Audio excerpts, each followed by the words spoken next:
नमस्कार विद्यार्थी मित्रांनो, मी खेमराज चामोर्शीकर तुमचा आकार फाउंडेशनचा ऑनलाईन प्लॅटफॉर्म स्वागत करतोय। आज आपण 2023 राज्यसेवेमध्ये जे सायन्सचे प्रश्न होते त्या सर्वांचा आन्सर्स आणि त्यांचा एक्सप्लेनेशन हे सर्व आपण कव्हर करणार आहोत। पण त्याआधी एक अनाउन्समेंट आहे, ती म्हणजेच काय तर MPSC द्वारे जी एग्जाम घेतली जाते म्हणजेच काय तर राजपत्रित सेवा संयुक्त पूर्व परीक्षा म्हणजे जी राज्यसेवेची जी परीक्षा आहे त्यासाठी आकार फाउंडेशनद्वारे एक बॅच लॉन्च केली जाते। प्रत्येक विषयासाठी एक डेडिकेटेड फॅकल्टी आहे, तुम्हाला इथं बोर्डवर दिसत असेल की त्यासाठी एक सेपरेट प्रत्येक विषयासाठी काय तर सेपरेट फॅकल्टी आहे आणि फीज आहे फक्त 15,000 न राहता ती आता किती आहे फक्त 6,000 तुम्हाला पूर्ण कोर्स मिळत आहे। ही बॅच कशी आहे तर ही आहे प्री फोकस बॅच आहे, ही लक्षात घ्या मित्रांनो। आहे कशी तर प्री फोकस बॅच आहे ज्यामध्ये GS पेपर 1 आणि पेपर 2 म्हणजे GS आणि काय तर CSAT असे दोन्ही पेपर्स यामध्ये कव्हर केले जाणार आहेत। बॅच लक्षात घ्या मित्रांनो की ही ऑनलाईन आहे, लाईव्ह रेकॉर्डेड चालू होणार आहे कधीपासून तर 8 जानेवारीपासून। ठीक आहे, तर हे जर तुम्हाला कोणताही संपर्क साधायचा असेल, बॅचबद्दल अजून माहिती पाहिजे असेल, ॲडमिशनबद्दलची माहिती पाहिजे असेल तर बोर्डवर नंबर दिलेले आहेत त्यावर तुम्हाला संपर्क साधता येईल।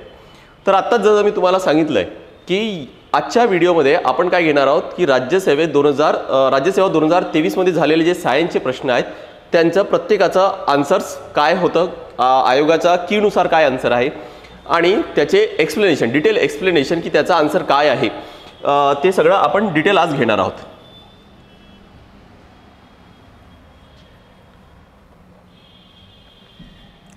ठीक आहे, तर हा जो पेपर आहे मित्रांनो हा आहे कधीचा तर बघा 2023चा पेपर आहे। ठीक आहे, 2023 म्हणजे 4 जून 2023चा झालेला पेपर आहे। यातले सगळे प्रश्न आज आपण 1 बाय 1 घेणार आहोत। जसं बघा जनरल सायन्स म्हणजे फिजिक्स केमिस्ट्री बायोलॉजी असे तिन्ही विषयाचे सगळे प्रश्न म्हणजे जेवढे पण प्रश्न विचारले होते ते सर्व प्रश्न आज आपण कव्हर करणार आहोत।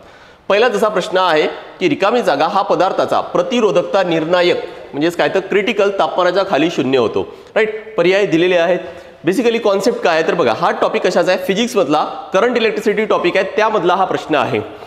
कंडक्टर आणि इन्सुलेटर हे बऱ्यापैकी आपल्याला माहित असतात। कंडक्टर म्हणजेच काय की एखाद्या तारेमधून जर करंट जर फ्लो होत असेल तर तो काय झाला इलेक्ट्रिसिटीचा कंडक्टर झाला, वाहक झाला।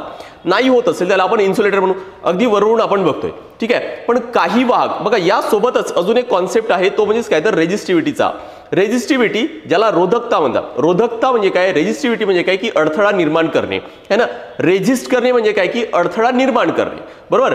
म्हणजेच काय की प्रत्येक कंडक्टरला काहीतरी रेजिस्टिव्हिटी असते आणि गरजेनुसार आपल्याला बाहेरून कनेक्ट पण करता येतं, पण प्रत्येक कंडक्टरला म्हणजे प्रत्येक वाहकाला काहीतरी रेजिस्टिव्हिटी असते आणि जेवढी जास्त रेजिस्टिव्हिटी असेल तेवढं कमी करंट फ्लो होणार आहे कारण तेवढा जास्त अडथळा निर्माण झालाय, राईट ना। पण हा अडथळा कुठल्या एका वाहकामध्ये शून्य पॉसिबल आहे का, आणि जर असं जर पॉसिबल असेल, जर एखाद्या वाहकामध्ये रेजिस्टिव्हिटी ही जर शून्य किंवा शून्याच्या जवळपास जर पॉसिबल असेल तर त्याला म्हणतात काय, त्याला म्हणायचं आहे अतिवाहक किंवा त्याला म्हणतात काय तर सुपर कंडक्टर म्हटलं जातं, त्याला म्हणतात अतिवाहक किंवा सुपर कंडक्टर। बस एवढंच कॉन्सेप्ट आहे। शाळेच्या पुस्तकामध्ये सगळं डिटेल दिलेलं आहे। तापमान कमी करत करत 0 केल्विनच्या जवळ नेल्यास काही वाहकांचा रोध किती होत आहे तर शून्याच्या जवळ पोहोचतो। तापमान जसं आपण कमी करू तसं काय तर त्याची रोध आहे किंवा रेजिस्टिव्हिटी आहे ती काय होते तर कमी कमी कमी कमी होत जात आहे, रेजिस्टन्स आहे तो कमी कमी होत जात आहे आणि अशा वाहकाचंच काय म्हणतात तर सुपर कंडक्टर म्हटले जाते। काही वाहक ओहमच्या नियमाचे पालन करत नाही अशा वाहकास ओहमनीय वाहक म्हटल्या जातं। ठीक आहे, तर आता आयोगाने सुपर कंडक्टरवर प्रश्न विचारलाय, अनओहमनीय वाहक याच्यावर सुद्धा प्रश्न विचारला जाऊ शकतो। तर मित्रांनो जो ओहम्स लॉ आहे इलेक्ट्रिसिटीमध्ये सगळ्यात इम्पॉर्टंट लॉ आहे करंट इलेक्ट्रिसिटीमध्ये ओहम्स लॉ, तो काय तर V = IR।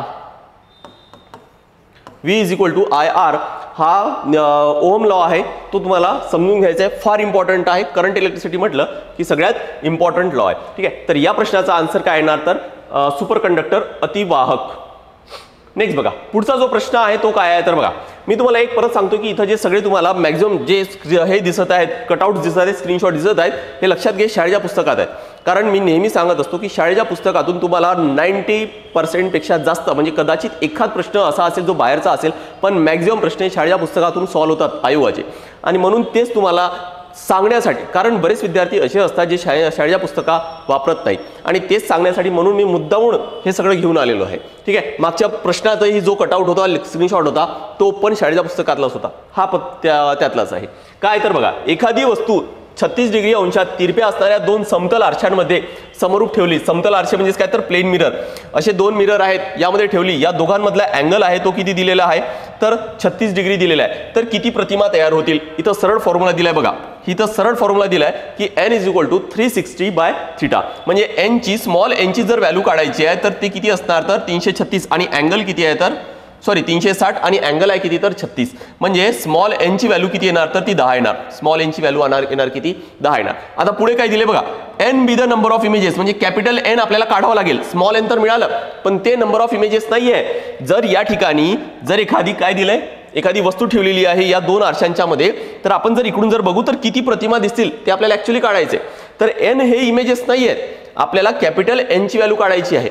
कॅपिटल n ची व्हॅल्यू कशावर डिपेंड असतं तर बघा, हे इथं 3 पॉईंट दिलेले आहेत. ते 3 पॉईंट कशाशी रिलेटेड आहेत? खालचे जे 2 पॉईंट्स आहेत हे लक्षात ठेवा की स्मॉल n ची व्हॅल्यू जर ऑड नंबर म्हणजेच काय तर विषम संख्या येत असेल त्यासाठी आहे, आणि वरची कशासाठी आहे की जर इवन नंबर येत असेल ना स्मॉल n ची व्हॅल्यू त्यासाठी आहे. म्हणजेच काय तर बघा, आता काय दिलंय, स्मॉल n ची व्हॅल्यू जर इवन येते आणि आपला आन्सर n स्मॉल n हा इवनच आलाय, मग अशा वेळेस काय करायचं आहे, कॅपिटल n ची व्हॅल्यू काय आहे तर n-1. म्हणजे स्मॉल n 10 आहे तर आपल्याला कॅपिटल n काढण्यासाठी n-1 म्हणजेच काय तर 10-1 आन्सर किती येणार तर या प्रश्नाचा 9 येणार आहे. 9 येणार आहे. पण या व्यतिरिक्त ऑड जर आन्सर आलं असतं तर मगच्या वेळेस काय केलं असतं आपण ते पण लगेच सांगून देतोय बघा. Small is an odd integer and object is exactly on the angle bisector. Object कुठे ठेवलंय? Exactly on the angle bisector. म्हणजे या दोघांमधून जर एक सरळ रेषा काढली ज्यामुळे काय होणार तर हे 36 चे 18 जर अर्धे एक्झॅक्ट झालेत आणि त्या रेषेवर जर ऑब्जेक्ट जर ठेवलेला आहे, त्या रेषेवर ऑब्जेक्ट ठेवला आहे, तर अशा वेळेस परत तुम्हाला काय करायचंय तर कॅपिटल n ची व्हॅल्यू काढण्यासाठी स्मॉल n मधून परत 1 मायनस करायचं आहे. पण जर ऑब्जेक्ट कुठं आहे ऑफ द अँगल बायसेक्टर, म्हणजे हा इथं न राहता तो या ठिकाणी किंवा या ठिकाणी आहे, तर मग अशा वेळेस तुमचा आन्सर काय असणार तर कॅपिटल n आणि स्मॉल n हे सारखेच राहणार आहेत. ठीक आहे, तर हे मुद्दे लक्षात घ्या, कारण बऱ्याच ठिकाणी मी बघितलं फक्त डायरेक्ट हेच सांगितलंय तुम्हाला की हा असा फॉर्म्युला बऱ्याच ठिकाणी सांगितलेला आहे 360 -1 डायरेक्ट त्या फॉर्म्युल्यामध्ये ऍड केलेला आहे, मायनस केलेला आहे. पण हा ऍक्च्युअली फॉर्म्युला नाही आहे, हे कंडिशन्स आहेत, हे तुम्हाला लक्षात ठेवायचे आहेत. ठीक आहे, बघा हे शाळेच्या पुस्तकातलंच आहे त्यामुळे प्रूफ आपल्याकडे आहे. नेक्स्ट पुढचा प्रश्न आहे, हा प्रश्न आयोगाने कॅन्सल केलेला आहे, पण इथं थोडीफार माहिती मी बर्नॉलीज इक्वेशन बद्दल घेऊन आलेलो आहे. कारण बर्नॉलीज इक्वेशन शी रिलेटेड हा प्रश्न आहे. थोडंसं आयोगाद्वारे कदाचित मला वाटतं की टायपिंग मिस्टेक वगैरे झाली असतात आणि म्हणून काय तर हा प्रश्न आयोगाने कॅन्सल केलेला आहे. काय तर बघा, p/ρ + hg + 1/2 स्थिरांक म्हणजेच काय तर कॉन्स्टंट, हे गणितीय विधान रिकामी जागा या नावाने ओळखले जाते. मी तुम्हाला एक थोडक्यात सांगतो की बर्नॉलीज इक्वेशन काय आहे. सपोज बर्नॉलीज इक्वेशन कशाशी रिलेटेड आहे, बर्नॉलीज इक्वेशन कशाशी रिलेटेड आहे तर जर एखाद्या पाईपातून जर पाणी जर फ्लो होत असेल तर त्या पाईपाच्या दोन्ही टोकाला जी टोटल एनर्जी असते ती सेम असते. मग टोटल एनर्जी कशी काढली जाते, जसं या टोकाची जर टोटल एनर्जी काढायची आहे तर प्रेशर एनर्जी, पोटेन्शियल एनर्जी आणि कायनेटिक एनर्जी. बघा आता तेच काढलंय आपण इथं. हे झालं P1 म्हणजे प्रेशर एनर्जी, बघा हा झाला कायनेटिक एनर्जी, आणि हे काय झालं तर हे झालं पोटेन्शियल एनर्जी. या सगळ्यांची ऍडिशन केली तर ही तुम्हाला कोणत्याही ठिकाणी सारखीच मिळेल, आणि म्हणून दोन्ही टोकांना सुद्धा काय तर ते सारखेच आहेत. आणि म्हणून काय लिहिलं बघा की हा एका टोकाचं कन्सिडर करा आणि हे दुसऱ्या टोकाचं कन्सिडर करा, म्हणून ते काय तर ते फिक्स आहे. ते कोणत्याही फ्लोसाठी काय तर ते या पाईपासाठी कोणत्याही फ्लोसाठी काय तर ते फिक्स आहे. इथं फक्त हे हाईट वेगवेगळी असली नसली तरी पण चालेल. या टोकाला या जो पाईप आहे त्याची विड्थ किंवा या टोकाला त्याची विड्थ ही जर कमी जास्त असली तरी पण चालेल. पण जर लिक्विड एकच फ्लो होत आहे तर अशा वेळेस टोटल एनर्जी काय असते तर सारखीच असते. आता याला थोडंसं मॉडिफाय करून कदाचित आयोगाने इथं लिहिण्याचा प्रयत्न केलाय की p/ρ + hg + 1/2 हा कॉन्स्टंट असतो, पण तो ऍक्च्युअली प्रॉपर इक्वेशन तयार झालेला नाहीये. म्हणजे याला जर तुम्हाला त्या फॉर्म मध्ये जर कन्वर्ट करायचं आहे आणि या प्रत्येक ठिकाणी जर तुम्हाला रोचा जर डिवाइड करायचं असेल तरी पण तो इक्वेशन प्रॉपर दिलेला आहे तसं तयार होत नाही. ठीक आहे, पण हा आयोगाने जर योग्य केलं असतं तर कदाचित त्याचा आन्सर नक्कीच बर्नॉलीज इक्वेशन असतं. तर एक लक्षात ठेवा की बर्नॉलीज इक्वेशनवर प्रश्न विचारला जाऊ शकतो, पुढे पण विचारला जाऊ शकतो. यासोबतच अजूनही बाकीचे 3 लॉज किंवा इक्वेशन इथं पर्यायामध्ये दिलेले आहे ते सुद्धा अभ्यास करणं गरजेचं आहे. नेक्स्ट पुढचं आहे काय, जेव्हा अल्फा कण किरणोत्सारी घटकातून बाहेर पडतात तेव्हा नेमकं काय होतं. आता परत हे पण दिलेलं आहे, कशाशी रिलेटेड प्रश्न आहे हा केमिस्ट्री मधला रेडिओ ऍक्टिव्हिटी टॉपिक आहे, त्यामधला प्रश्न आहे. रेडिओ ऍक्टिव्हिटी म्हणजेच काय की एखादी जर पदार्थ असेल, रेडिओ ऍक्टिव्ह सबस्टन्स असेल, तर त्याच्यातून काही पदार्थ आहे किंवा रेज आहे ते काय तर बाहेर निघत असतात. त्यापैकी कोणकोणते असतात तर अल्फा, बीटा आणि गॅमा. अल्फा, बीटा आणि गॅमा हे दोन आहेत काय तर हे पार्टिकल्स आहेत, हे लक्षात ठेवा. हे दोन आहेत काय पार्टिकल्स आहेत आणि हे काय आहे तर हे आहेत रेज, पार्टिकल्स आणि काय तर रेज. आता ज्या इथं काय विचारले आपल्याला की अल्फा पार्टिकल्स बाहेर निघत असेल तर नेमकं काय होणार, इथं क्लिअरली दिलेलं आहे बघा. अल्फा पार्टिकल जर बाहेर निघत असेल तर काय दिलेलं आहे किंवा इथं एक्झाम्पल पण दिलेलं आहे. पॅरेंट न्यूक्लियाई जो आहे ना त्यातून काय होतं की जर अल्फा पार्टिकल हा सिमिलर कशासोबत असतो तर हेलियम सारखाच असतो आणि हेलियमचा लिहिताना काय असले येतात तर 4-2 लिहिलं जातं, म्हणजे ज्याला ॲटॉमिक मास म्हणतात आणि याला ॲटॉमिक नंबर म्हटलं जातं किंवा याला असं पण लिहू आपण, असं पण लिहिलं तरी पण चालेल. म्हणजे अल्फा पार्टिकल ज्यावेळेस बाहेर निघणार तर त्याचा ॲटॉमिक मास हा 4 ने कमी होईल आणि ॲटॉमिक नंबर हा 2 ने कमी होणार आहे. एक्झाम्पल बघा ना, इथं ए होता, इथं A-4 झाला, Z आहे, Z-2 झालाय. एक्झाम्पल मध्ये पण बघा की 226 आहे, इथून 4 मायनस केलं तर 222 इथं आलं. 88 आहे, इथून 2 मायनस केलं तर इथं काय येणार तर 86 येणार, बरोबर. आणि निघाले काय तर हा एक बाहेर निघाले, बरोबर, अल्फा पार्टिकल. याचा अर्थ काय आहे की ज्या वेळेस अल्फा पार्टिकल बाहेर निघणार आहे त्या वेळेस काय होणार की अणुअंक म्हणजेच काय तर ॲटॉमिक नंबर हा 2 ने कमी होतो, तर अणुवस्तुमानांक म्हणजेच काय तर ॲटॉमिक मास हा 4 ने कमी होतो. त्यामुळे पहिला पर्याय काय तर हा अगदी योग्य आहे. ठीक आहे, याच पद्धतीने लक्षात घ्या. अल्फा पार्टिकल थोडीफार माहिती इथं सांगितले मी, पण अजून बरीच माहिती आहे अल्फा पार्टिकलची. ठीक आहे, त्याच पद्धतीने बीटा पार्टिकल, गॅमा रेज आहेत, याबद्दल सुद्धा तुम्हाला अभ्यास करायचा आहे, फार इम्पॉर्टंट आहे. नेक्स्ट पुढचा प्रश्न अगदी सोपी होता, फक्त तुम्हाला टेम्परेचर कन्वर्ट करायचं होतं. काय होता, मुलाचा ताप 104 डिग्री फॅरेनहाइट आहे. हे तापमान किती डिग्री सेल्सिअस आहे, म्हणजेच काय की 104 डिग्री फॅरेनहाइट आहे, त्याला तुम्हाला डिग्री सेल्सिअस मध्ये फक्त कन्वर्ट करायचं आहे, फक्त एवढंच आहे. राईट, फॉर्म्युला हा शाळेच्या पुस्तकातला आहे, हे माझ्या नोट्स मधले आहेत. म्हणजे तुम्हाला कारण टेम्परेचर म्हटलं तर 3 युनिट इम्पॉर्टंट आहेत, फॅरेनहाइट, केल्विन आणि डिग्री सेल्सिअस. हे तीनही एकमेकांमध्ये कन्वर्ट करता यायला पाहिजेत आणि म्हणून इथं फॉर्म्युले दिलेले आहेत. हे शाळेच्या पुस्तकातलं दिले बघा, या फॉर्म्युल्यावरून तुम्हाला सहज कन्वर्ट करता येईल. फॅरेनहाइट दिले म्हणजे आपल्याला डिग्री फॅरेनहाइट 104 डिग्री आहेच, 9/5 है ना, आणि त्यानंतर डिग्री सेल्सिअसमध्ये आपल्याला कन्वर्ट करायचं आहे +32. राईट, मी फक्त फॅरेनहाइटच्या जागी 104 जो प्रश्न दिलेला आहे ना ते पुट केलेला आहे. फक्त आता राहिले काय तर कॅल्क्युलेशन्स करायचे आहेत. बघा 32 आधी त्या बाजूला घेऊन जातोय, म्हणजे 104 मधून 32 गेलेत, किती राहणार तर हे 72 = 9/5 डिग्री सेल्सिअस येणार. राईट, आता इथं भाग देतोय मी हे 8चा है ना, मग येणार काय तर 8 गुणाकारामध्ये 5 म्हणजेच काय तर 4 डिग्री सेल्सिअस, 40 डिग्री सेल्सिअस जो चौथा पर्याय आहे ना. याच पद्धतीने बाकीचे पण तुम्हाला कन्वर्ट करता यायला पाहिजे आणि म्हणून इथं फॉर्म्युले दिलेले आहेत. नेक्स्ट पुढचा जो प्रश्न होता तो काय तर बघा, खालीलपैकी कोणते विधान बरोबर आहे ते आपल्याला विचारले. राईट, काय आहे तर बघा की जर आपण ऑप्शन जर वाचले तर काय दिसत आहे आपल्याला की ग्रहाचा सूर्यापासून जास्तीत जास्त अंतर असेल तर काय होतं, म्हणजे त्यावेळेस जसा हा सूर्य आहे आणि इथं जर एखादी प्लॅनेट जर फिरत आहे तर अशा वेळेस त्याचा वेग काय कमी होतो काय कुठं जास्त होतोय काय की कंटिन्युअस काय तर तो कॉन्स्टंट असतो, असा आपल्याला प्रश्न विचारला. याचं डायरेक्ट उत्तर तुम्हाला पुस्तकात मिळणार नाही, पण तुम्हाला थोडंसं लॉजिक इथं वापरावं लागणार आहे. केपलरचे 3 नियम आहेत, केपलरचे काय तर 3 नियम आहेत, बरोबर. केपलरनी कशाबद्दल स्टडी केलं होतं तर ग्रॅव्हिटेशन. आपण ग्रॅव्हिटेशन म्हटलं की आपण फक्त न्यूटन म्हणतो, पण न्यूटनच्या पण आधी काही सायंटिस्ट येऊन गेले होते आणि त्यापैकी एक होतं कोणतं, ते होते केपलर. केपलरनी काय केलं, सूर्य आहे आणि बाकीचे ग्रह आहेत ना यांना खूप काही वर्ष ऑब्झर्व केलं आणि काही निष्कर्ष काढलेत. त्या निष्कर्षामधून काय तर त्यांनी 3 नियम तयार केलेत. या 3 नियमांपैकी बघा, तिन्ही नियम इम्पॉर्टंट आहेत. या 3 नियमांपैकी दुसरा जो नियम होता तो आपल्याला अभ्यास करायचा आहे. हा दुसऱ्या नियमाशी रिलेटेड काय तर हा प्रश्न होता. डायरेक्ट आन्सर मिळणार नाही, पण तुम्हाला थोडंसं एवढं लक्षपूर्वक अभ्यास करावा लागणार आहे. काय दिले बघा, दुसरा जो नियम होता हा आहे लॉ ऑफ एरियाशी रिलेटेड. काय तर बघा, ग्रहाला सूर्याशी जोडणारी रेषा, सरळ रेषा ही समान कालावधीत समान क्षेत्रफळ व्यापन करते. याचा अर्थ काय की सपोज हा ग्रह आहे बघा, हा ग्रह काय करतोय, लेट्स से की आपण कन्सिडर करू की असा अँटी क्लॉकवाईज हा असा फिरत आहे.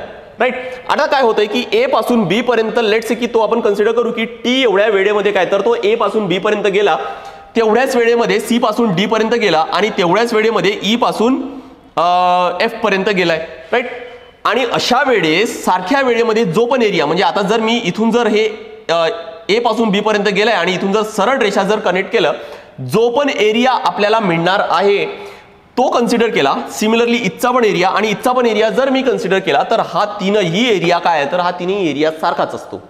हा असा काय तर केपलरनी सांगितला होता त्याचा दुसऱ्या नियमामध्ये. मग प्रश्न नक्कीच तुम्ही थोडंसं जर विचार केलं, फक्त वाचून काढलं तर हे येणार नाही, पण तुम्हाला जर थोडंसं विचार केलं तर नक्की हे जाणवेल की असं कसं शक्य आहे की इथून इथपर्यंत जायला हा तर डिस्टन्स जास्त आहे, वेळ तर टी तेवढाच लागला. इथून इथपर्यंत आता थोडासा डिस्टन्स कमी झाला पण वेळ तेवढाच आहे. इथून इथपर्यंत गेला मग वेळ तेवढाच आहे पण परत डिस्टन्स कमी झाला. हे कसं काय शक्य आहे? हे तेव्हा शक्य आहे जर वेगामध्ये बदल होत असेल, जर वेगामध्ये बदल होत असेल. मग जे मला सांगा की इथं टी एवढ्या वेळेमध्ये जास्त डिस्टन्स कव्हर करतोय, हे कधी शक्य आहे? ज्या वेळेस स्पीड आहे हे जास्त असेल तर. जर स्पीड हे जास्त असेल तर. पुढे जर गेल्या तर काय लक्षात येते की स्पीड आता थोडंसं कमी झालं असेल आणि म्हणून काय तर तेवढ्याच वेळेमध्ये थोडा कमी डिस्टन्स ट्रॅव्हल केलाय. पुढे परत जर गेला तर काय लक्षात येत आहे की परत तेवढ्याच वेळेमध्ये परत कमी डिस्टन्स ट्रॅव्हल केलंय आणि म्हणून काय झालं तर परत आता स्पीड आहे तो स्पीड काय तर परत कमी झाला असेल. या सगळ्यांवरून काय लक्षात येते आपल्याला की सूर्याचा जर जवळ ग्रह आहे तर त्याचा वेग आहे तो मॅक्झिमम आहे आणि जेवढा दूर असेल अंतर तेवढा काय तर त्याचा वेग आहे तो काय असणार तर तो कमी असणार आहे, है ना. हा सोपा तुम्हाला घरी गेल्यानंतर मी तुम्हाला एक्सपेरिमेंट सांगतोय त्यामध्ये ते ट्राय करून बघा. काय करायचं आहे, दगडाला दोरी बांधायचं आणि त्याला फिरवायचं. आधी त्याचा डिस्टन्स आहे तो जास्त घ्या आणि त्याला फिरवा. कमीत कमी स्पीड त्याचा ठेवण्याचा प्रयत्न करा. एवढा स्पीड ठेवायचा की तो काय असेल तर तो एक सर्क्युलर पाथमध्ये फिरत राहील. आता तोच जो जी दोरी होती त्याचा जो लांबी आहे ना ती थोडी कमी करण्याचा प्रयत्न करा. आता जर तुम्ही तेवढ्याच वेगाने त्याला फिरवण्याचा प्रयत्न जर केला तर तो फिरत राहणार नाहीये, तो असा सर्क्युलर पाथमध्ये फिरत राहणार नाही, तो खाली येईल आणि खाली फिरेल. जर तुम्हाला त्याला सर्क्युलर पाथमध्ये जर फिरत ठेवायचं आहे, डिस्टन्स कमी आहे सेंटर पासून, तर तुम्हाला जास्त वेगाची गरज आहे. काय तर जास्त वेगाची गरज आहे. या एवढ्या छोट्या एक्सपेरिमेंटवरून तुम्हाला हा सगळा कॉन्सेप्ट लक्षात राहील की जर कमी अंतर आहे तर स्पीड जास्त आहे, कमी अंतर आहे स्पीड जास्त आहे, जास्त अंतर आहे तर काय तर स्पीड आहे तो कमी अंतर आहे तर स्पीड आहे तो जास्त आहे, जास्त अंतर आहे तर स्पीड काय तर तो कमी आहे, है ना. बस आता एवढंच कॉन्सेप्ट लक्षात आहे ठेवा. एवढ्यावरच काय तर हा प्रश्न सॉल्व्ह होतोय. ग्रहाचा वेग सूर्यापासून जास्तीत जास्त अंतर असताना सर्वात कमी आहे आणि सूर्यापासून कमीत कमी अंतर असताना वेग कसा आहे तर तो अंतर सर्वात जास्त असतो. त्यामुळे काय तर यामध्ये पहिला जो पर्याय आहे ना तो काय तर तो योग्य आहे. ठीक आहे, तर हा लक्षात घ्या. कॉन्सेप्च्युअल प्रश्न होता. तुम्हाला असं थोडंसं विचार करावा लागणार आहे कारण आयोग कदाचित मध्ये मध्ये असे प्रश्न आता जास्त विचारते आणि पुढे पण विचारण्याची शक्यता जास्त आहे. नेक्स्ट अगदी सोपा प्रश्न. हे तर नेहमीचेच प्रश्न आहे आणि हा शाळेच्या पुस्तकातला स्क्रीनशॉट आहे. तुम्हाला लगेच आन्सर याचं मिळेल. अजीवनसत्व यामुळे काय होतं तर रात आंधळेपणा. इथं डिटेल दिलेला आहे बघा. ए जर म्हटलं तर काय तर डोळ्याचे संरक्षण वगैरे रात आंधळेपणा दिलेला आहे, है ना. डी जीवनसत्व म्हटलं तर डी मुळे काय होतं तर रक्तक्षय, ॲनिमिया, रिकेट्स म्हणजेच काय तर मुडदूस. डी जीवनसत्वाची जर कमी असेल तर अभाव असेल तर काय होतो तर मुडदूस होतो. डी जीवनसत्व म्हणजेच काय आहे तर तो ज्यामुळे हाडाचे रोग होतात. काय होतात तर हाडाचे रोग होत असतात. त्यानंतर क जीवनसत्व यामुळे काय होतं तर स्कर्वी होते. विटॅमिन सी मुळे काय होते तर स्कर्वी होते, हिरड्यांमधून रक्त येतात, है ना. आणि विटॅमिन B12 मुळे काय होतं तर रक्तक्षय म्हणजेच काय तर ॲनिमिया. हे बघा B12 मुळे काय तर ॲनिमिया. जसे तसे विचारलेले आहेत. आन्सर काय येणार पहिल्यासाठी चौथा, फक्त दुसऱ्या पर्यायामध्ये आहे, त्यामुळे दुसरा पर्याय काय तर योग्य आहे. नेक्स्ट पुढचा जो प्रश्न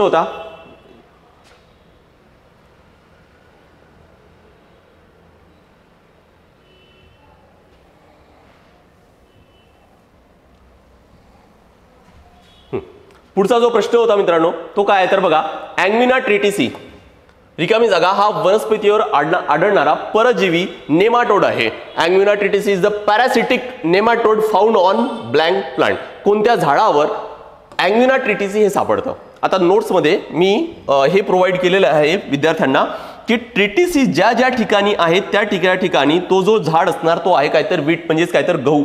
अजून कुठे मिळतोय आपल्याला तर बघा या ठिकाणी ट्रिटिसी आहे तर इथं पण काय तर वीट आहे, है ना. ज्या ज्या ठिकाणी ट्रिटिसी असणार हा इथं पण आहे, है ना.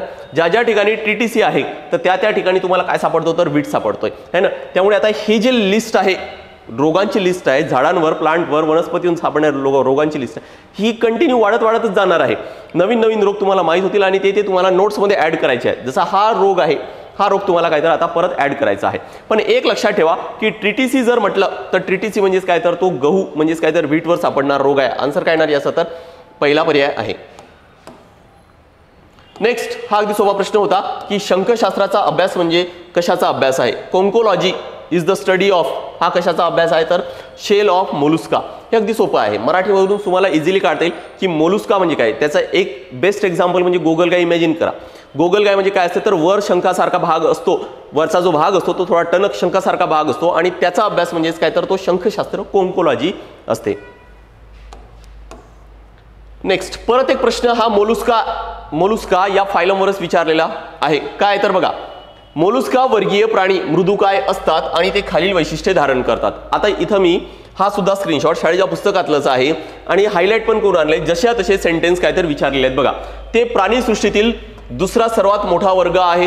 दुसरा सर्वात मोठा वर्ग आहे का बघा, this is the second largest phylum. Second largest phylum बरोबर आहे, त्यामुळे हा काय तर बरोबर आहे. सर्वसाधारणपणे ते द्विपक्षीय सममितीय आहे.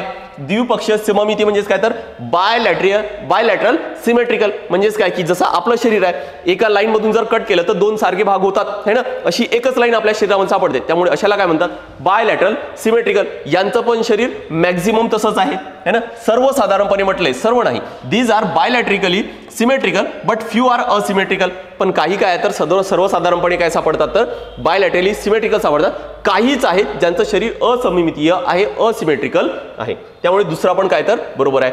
ते फक्त जमिनीवरच राहतात नाही, ते कुठं कुठं सापडतात तर ते काही बघा, दे आर ॲक्वेटिक म्हणजे पाण्यामध्ये सापडणारे, सीन इन मार्शी म्हणजेच काय तर दलदलीच्या प्रदेशात सुद्धा सापडतात आणि फ्यू आर काय तर टेरेस्ट्रियल म्हणजे काही काय तर जमिनीवर सापडतात. याचा अर्थ काय की हा जो आहे तो काय तर चुकलेला आहे.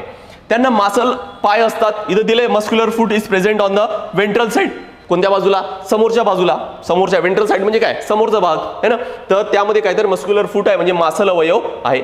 आन्सर काय येणार तर अ, ब आणि ड है ना. बघा मोलुस्का बद्दलची माहिती इथं आता काही दिलेले आहेत, सेंटेन्स मध्ये काही आलेत पण काही इथे दिलेले आहेत अजून. त्याचे एक्झाम्पल्स फार इम्पॉर्टंट आहे. बायोलॉजिकल क्लासिफिकेशन हा टॉपिकचा नाव आहे. बायोलॉजी मधला बायोलॉजिकल क्लासिफिकेशन लक्षात घ्या मित्रांनो. सगळ्यात बायोलॉजिकल क्लासिफिकेशन हा जो टॉपिक आहे म्हणजेच काय तर सजीवांचे वर्गीकरण हा फार इम्पॉर्टंट टॉपिक आहे. आणि याच्यामध्ये नेमकं काय आहे तर पूर्ण जी सजीव सृष्टी आहे ना त्याचं वर्गीकरण आपल्याला शिकायचं असतं. आता पूर्ण सजीव सृष्टी जर बघितलं तर खूप मोठी आहे, त्या सगळ्यांचं वर्गीकरण करा ठीक आहे. आणि त्यासोबतच अजून आयोग सगळ्यात जास्त भर कशावर देतो तर तो एक्झाम्पल्सवर देतो. कशावर तर एक्झाम्पल्सवर. आता काही एक्झाम्पल्स आपल्याला शाळेच्या पुस्तकात मिळतात, जसं इथं काही दिलेले आहेत हे तुम्हाला पाठच करायचे आहेत है ना. या व्यतिरिक्त बाकीचे अजून काही एक्झाम्पल्स आयोगाद्वारे विचारले जातात. त्यामुळे मग अशा वेळेस तुम्ही कितीही जरी प्रयत्न केलं की सगळे एक्झाम्पल्स पाठ करायचे तर ते शक्य नाही आहे. खूप एक्झाम्पल्स आहेत, बरेच नावं असे असतात की जे आपण कधी ऐकलेले नाहीयेत है ना. त्यामुळे आयोग मुद्दामून बघा एकतर काय तर या टॉपिकवर दरवर्षी 2-2, 3-3, 4-4 प्रश्न असतात प्रत्येक परीक्षेमध्ये.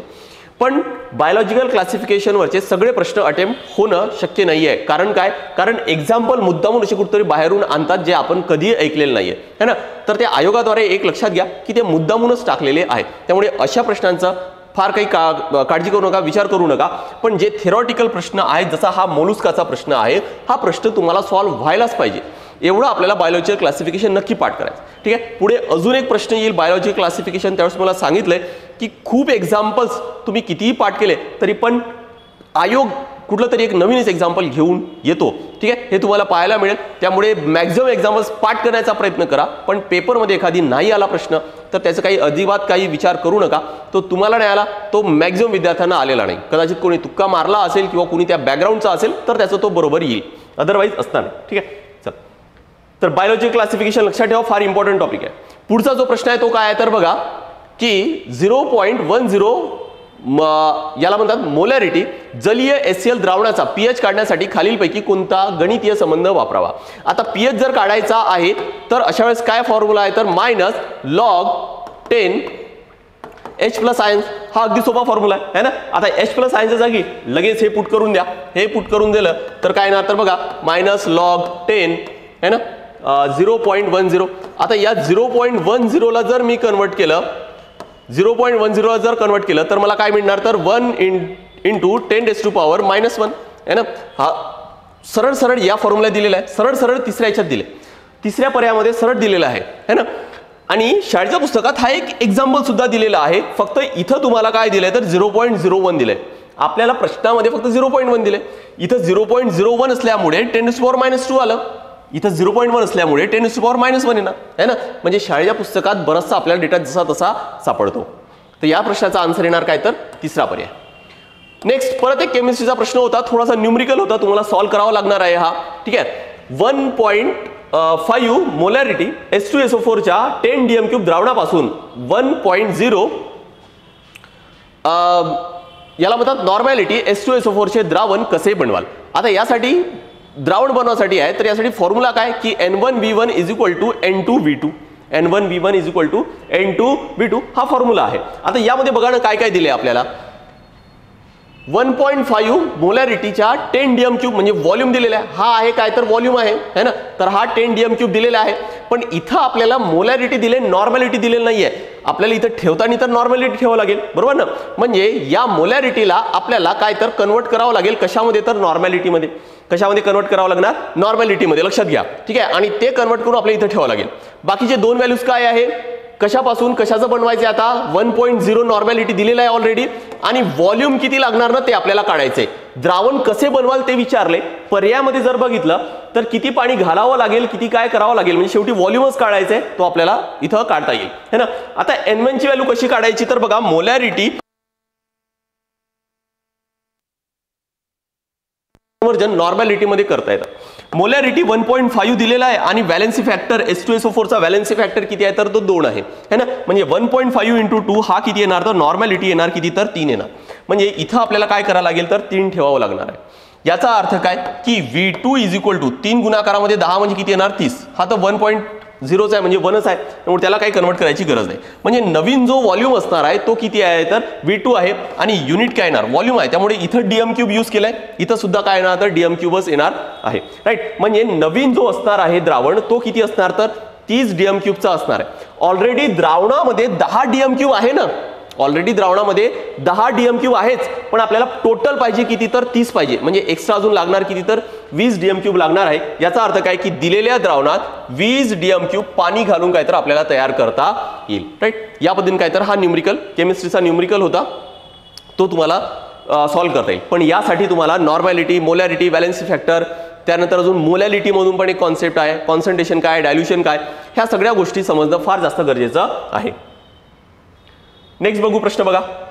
हा पण प्रश्न डायरेक्ट पुस्तकामध्ये आपल्या जसा त्याचा आन्सर सापडतो की NH3 आणि BF3 च्या आकाराबद्दल खालीलपैकी कोणता पर्याय अचूक आहे.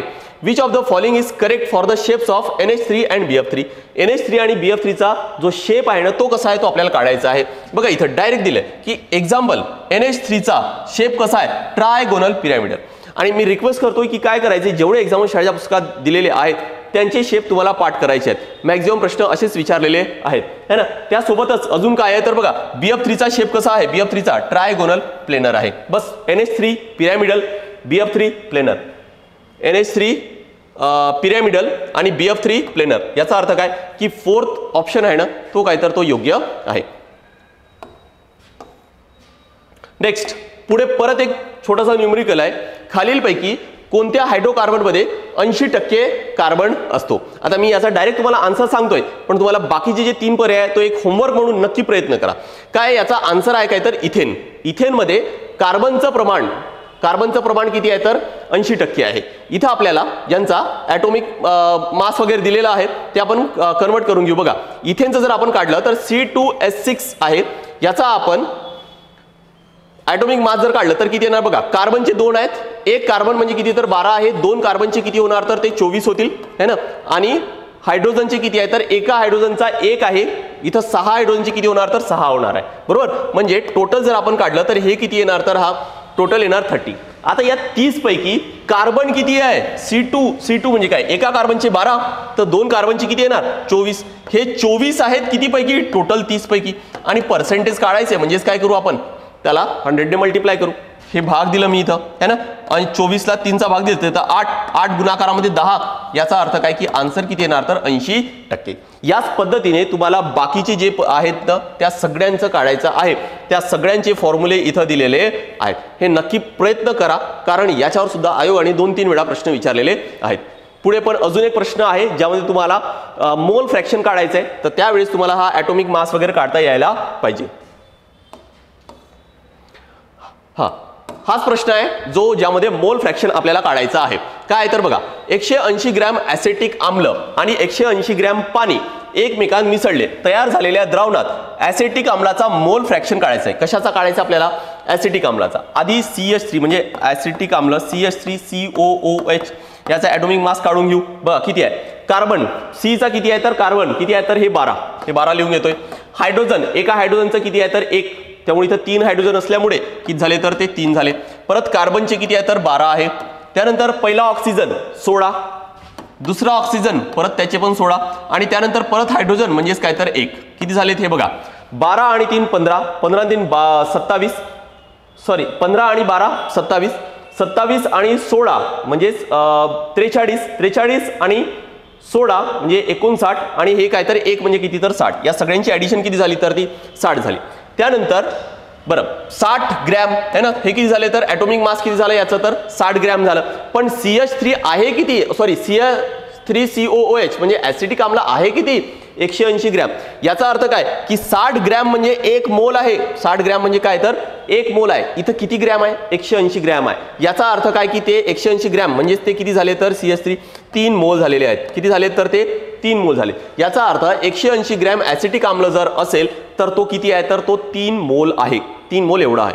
सिमिलरली H2O पण काढून घेऊ. बघा H2O याचा ॲटॉमिक मास जर काढायचा असेल, हायड्रोजनचा 1, 2 हायड्रोजनचे 2 झाले, ऑक्सिजनचे 16 आहेत त्यामुळे त्याचे 16, हे टोटल किती झाले तर हे झाले 18 है ना.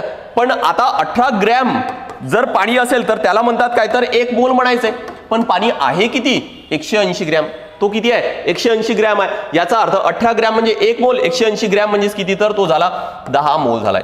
तो किती झालाय तर 10 मोल. इकडे सगळे फॉर्म्युले वगैरे दिलेले आहेत पण मी तुम्हाला डायरेक्ट कॅल्क्युलेशन्स करून दाखवतोय. ठीक आहे ना. तुम्हाला हे यासाठी सांगतोय कारण हे सगळं आपल्याला पुस्तकात दिलेलं आहे. ठीक आहे, किंवा नोट्समध्ये पण मिळतीलच.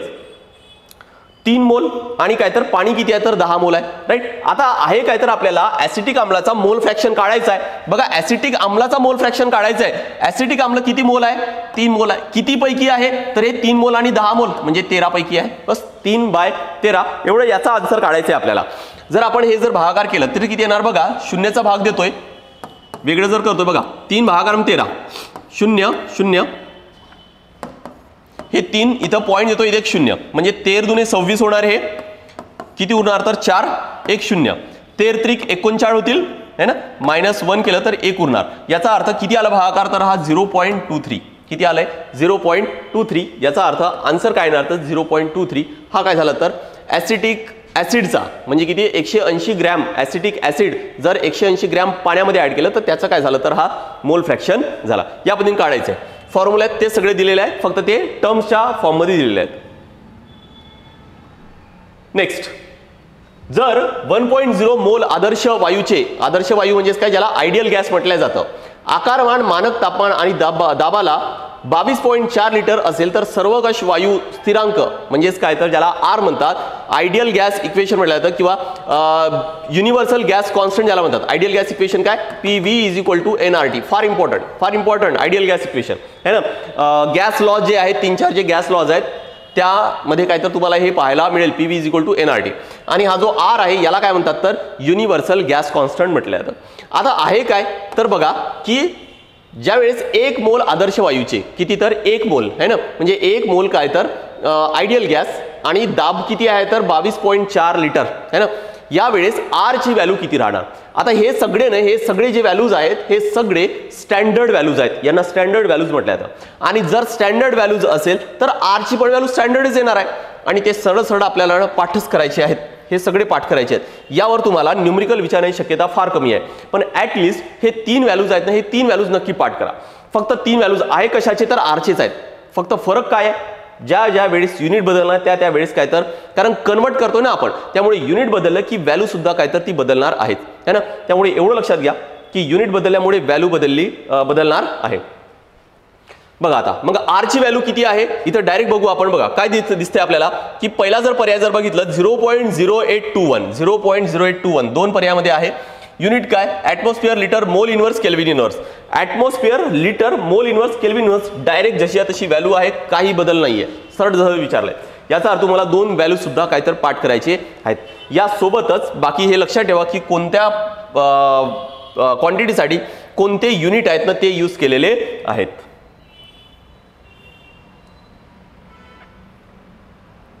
नेक्स्ट, जसं मी मगाशी सांगितलं होतं की बायोलॉजिकल क्लासिफिकेशन यावर दरवर्षी प्रश्न विचारतात.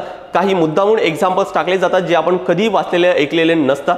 तुम्हाला कोणत्या नोट्समध्ये कोणत्या बुकमध्ये जनरली मिळणार नाही. एकाच प्रश्न असा नक्की असतो, त्यापैकीच हा की चुकीची जोडी शोधायची आहे. हा प्रश्न बायोलॉजिकल क्लासिफिकेशनचाच आहे. तुम्हाला गुगल केलं, विकिपीडियावर काहीतरी हे सगळा डेटा मिळेल. हा आहे काहीतरी हे झाडांचे नावं आहेत. झाडांचे नावं म्हणजे हा एकाच झाडाचे हे दोन नावं आहेत आणि म्हणून काय तर अशा पेअर्स दिलेले आहेत ह्या, राईट. आता ही जी पेअर आहे ही बरोबर आहे, ही पण पेअर बरोबर आहे, ही पण पेअर बरोबर आहे, पण हे दोन वेगवेगळ्या झाडांची नावं आहेत आणि इथं चुकीची जोडीच निवडायची आहे. म्हणून काहीतरी यामध्ये आन्सर येणार तिसरा पर्याय. आणि लक्षात घ्या, परत एकदा सांगतोय की असे प्रश्न मुद्दामून टाकले जात आहेत. ठीक आहे. नेक्स्ट, पुढचा जो प्रश्न आहे हा आहे फोटोसिंथेसिस रिलेटेड. प्रकाश संश्लेषणामध्ये प्रकाशावर आधारित प्रक्रियेचे महत्त्वाचे कार्य कोणतं आहे ते आपल्याला काढायचे. फोटोसिंथेसिस ज्यावेळेस होतात तर ते दोन भागांमध्ये होत असते. म्हणजे एक असते लाईट रिॲक्शन, दुसरी असते डार्क रिॲक्शन. आधी होते लाईट रिॲक्शन, म्हणजे ज्यावेळेस सनलाईट आहे त्यावेळेस जी रिॲक्शन होणार त्याला लाईट रिॲक्शन म्हणतात किंवा लाईट डिपेंडंट रिॲक्शन म्हणतात. आणि जे नंतर होणार आहे ज्यावेळेस सनलाईटची गरज नाही अशा वेळेस काय त्याला म्हणतात लाईट इंडिपेंडंट रिॲक्शन किंवा डार्क रिॲक्शन म्हटलं जातं. इथं आपल्याला प्रश्न विचारले कशाशी रिलेटेड, तर ते प्रकाशावर आधारित म्हणजेच काय तर लाईट रिॲक्शन किंवा लाईट डिपेंडंट रिॲक्शन आहे ना. या केसमध्ये काय होतं बघा, light रिॲक्शनमध्ये in light reaction solar energy is trapped by chlorophyll and stored in the form of chemical energy as ATP and in the form of reducing power as NADPH या NADPH2 है ना. याचा अर्थ काय की या प्रोसेस मध्ये काय होतं की ATP आणि NADPH2 काय होतात तर हे तयार होतात आणि त्याचंच यूज मग काय तर डार्क रिॲक्शन मध्ये केलं जातं. आणि म्हणून याचा आन्सर काय येणार तर बघा, to generate the NADPH and ATP हा काय तर याचा योग्य आन्सर आहे. म्हणजेच यासोबतच तुम्हाला डार्क रिॲक्शन किंवा फोटोसिंथेसिस हे तुम्हाला थोडं डिटेल अभ्यास करायची गरज आहे की कोणत्या पानाच्या कोणत्या भागामध्ये कोणते सेल्स आहेत, स्टोमॅटा म्हणजे काय आहे, ह्या सगळ्या गोष्टी. परत ज्याला ते कॉइन सारखा जो स्ट्रक्चर असतो ते म्हणजे नेमकं काय, ह्या सगळ्या गोष्टी तुम्हाला अभ्यास करणं गरजेचं आहे. फोटोसिंथेसिस फार इम्पॉर्टंट कॉन्सेप्ट आहे. नेक्स्ट, पुढचा जो प्रश्न आहे परत बायोलॉजीचा प्रश्न आहे. एन्झाईमचे अग्रलेखा हे आहेत. Blank are precursors of enzyme. एन्झाईमचे प्रीकर्सर्स काय कशाला म्हणतात तर ज्याला झायमोजेन्स म्हणतात. म्हणजे एन्झाईम्स जे असतात त्याच्या आधीची जी कंडिशन आहे त्याला प्रीकर्सर्स म्हणतात आणि त्यालाच म्हटलं काय जातं तर झायमोजेन्स म्हणतात. त्याला झायमोजेन्स म्हणतात, लक्षात ठेवा. ओनली ए हा काहीतरी याचा आन्सर आहे. सिमिलर अजून एक प्रश्न एन्झाईम्सवर विचारलेला आहे आयोगाने, ज्याचा आन्सर थोडंसं डिटेल आहे, मल्टीलाईनर प्रश्न आहे, पण थोडं बघा सगळी माहिती ना इथं दिलेली आहे. सगळी माहिती दिलेली आहे की एन्झाईमचा शोध वगैरे कोणी लावलाय, काय केलंय, ही सगळी माहिती शाळेच्या पुस्तकात दिलेलं आहे. आन्सर मी तुम्हाला डायरेक्ट सांगतोय बघा. विकरे हे सेंद्रिय उत्प्रेरक आहे जे जैव रासायनिक अभिक्रियांना गती देतात. Enzymes are organic catalyst that accelerate biochemical reaction. Exactly एन्झाईमचं कार्यच तो आहे की काय होतं तर ते ऑर्गॅनिक कॅटॅलिस्ट आहेत आणि जे केमिकल रिॲक्शन आहेत त्यांना काय तर त्यांचं स्पीड कमी किंवा जास्त करण्यासाठी, पदार्थ कन्वर्ट करण्यासाठी काय तर त्याचा यूज होतो. Enzymes are made up of proteins. Exactly आपल्या शरीरामध्ये एन्झाईम्स कशापासून तयार होतात तर ते प्रोटीन पासून तयार होतात. Enzymes activity is not depend upon temperature. नाही, एन्झाईम चे सगळ्यात जास्त चांगलं कार्य एन्झाईम हे कधी करतं ज्यावेळेस नॉर्मल टेम्परेचर आहे त्यावेळेस काय तर सगळ्यात चांगलं कार्य करत असतात. त्यामुळे ते टेम्परेचरवर डिपेंडंट आहेत. Next, amylase is an enzyme that act on starch. आपण ज्यावेळेस चपाती खातो त्यावेळेस त्याच्यामध्ये चपातीमध्ये असतात काय तर स्टार्च असतात आणि त्याचा जो कन्व्हर्जन आहे किंवा त्याचा जो डायजेशन आहे तो कशाद्वारे केला जातो, अमायलेज या एन्झाईमद्वारे केला जातो, जो आपल्या सलाइवामध्ये आपल्या लाळेमध्ये काय तर तो सापडतं आणि त्यामुळे काय तर डी सुद्धा काय तर बरोबर आहे. त्यामुळे आन्सर काय येणार याचं तर ABD जो तिसरा पर्याय आहे ना तो काय तर तो बरोबर आहे. तर एन्झाईमची माहिती इथे दिलेली आहे, इम्पॉर्टंट कॉन्सेप्ट आहे. तर अशा पद्धतीने आपण जे 2023चे सायन्सचे सर्व प्रश्न आपण इथं कव्हर केलेले आहेत. याच पद्धतीने आपण बाकीचे पण पेपर्स 1 बाय 1 ते कव्हर करणार आहोत. परत एकदा सांगून देतो मित्रांनो बघा की आकार फाउंडेशनद्वारे ऑनलाईन लाईव्ह आणि रेकॉर्डेड बॅच 8 जानेवारीपासून चालू होत आहे. ही प्री फोकस बॅच आहे ज्यामध्ये GS पेपर 1 आणि GS पेपर 2 असे दोन्ही कव्हर केले जातील. फीज अगदी कमी आहे, ती फक्त 6000 आहे आणि पूर्ण विषयासाठी काय तर डेडिकेटेड टीम ही आकार फाउंडेशनद्वारे तुम्हाला प्रोव्हाइड केली जाईल. प्री फोकस बॅच आहे, यामध्ये तुम्हाला काय काय मिळणार तर प्रिव्हियस इयर क्वेश्चन्स आहेत, कॉन्सेप्ट्स आहेत, करंट आहेत, त्यानंतर एक्सपेक्टेड क्वेश्चन्स वगैरे असं सगळं तुम्हाला मिळणार आहे. इथं कॉन्टॅक्ट नंबर बोर्डवर दिलेले आहेत, त्यावर तुम्हाला कॉन्टॅक्ट करून या बॅचबद्दल एक्स्ट्रा माहिती मिळवता येईल. यासोबतच आकार फाउंडेशनद्वारे बघा की 2024 साठी टेस्ट सिरीज सुद्धा चालू करण्यात येणार आहे. कधीपासून होत आहे तर 7 जानेवारीपासून टेस्ट सिरीज. आधी काही विषयानुसार टेस्ट सिरीज टेस्ट आहेत प्रत्येक विषयानुसार, आणि त्यानंतर मग एक कॉम्प्रेसिव्ह GS पेपर 1 आणि GS पेपर 2 यासाठी सुद्धा काय तर टेस्ट सिरीजमध्ये टेस्ट घेतली जाणार आहे. तर तुम्हाला काही जरी डाऊट असेल तरी बोर्डवर तुम्हाला नंबर दिलेला आहे, त्यासोबतच खाली स्क्रोल नक्कीच होत असणार नंबर्स, त्यावर सुद्धा तुम्हाला कॉन्टॅक्ट करता येतील. तर आजचा व्हिडिओ आपण इथंच थांबूया. Thank you very much.